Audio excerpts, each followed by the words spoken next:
ஏற்கனவே தெருநாயாக பிறந்து சோத்துக்கும் தண்ணிக்கும் படாத பாடுபடணும். இதில் இந்த மாதிரி ஒரு உடம்பு வேறு.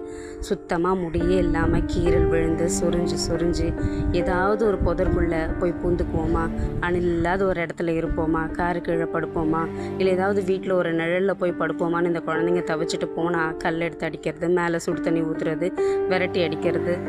மனித குலம் இருக்கே, இதுங்க சோத்துக்கு விளாடுமா? இதோ இந்த சின்ன குழந்தையெல்லாம் தாய்கிட்டேருந்து பிரித்து அது சாப்பாட்டுக்கு கஷ்டப்பட்டு பெரிய நாய்ங்க கிட்டலாம் கடி வாங்கி இந்த மாதிரி கொடுமையை அனுபவிக்குது. அது கூட அம்மான்னு ஒன்று இருந்தால் அது எவ்வளோ பாதுகாப்பாக இருக்கும்? இதுக்கெல்லாம் பதில் யார் சொல்லுவா? எவ்வளோ நரக வேதனை தெரியுமா? இந்த சுட்டு இருக்கிற வெயிலில் இந்த பொழந்த உடம்பை வச்சுட்டு இந்த கீரல் வீரல் இந்த இரத்த காயங்களோட அதுங்க எவ்வளோ வலியும் வேதனையோடு அனுபவிக்கும்.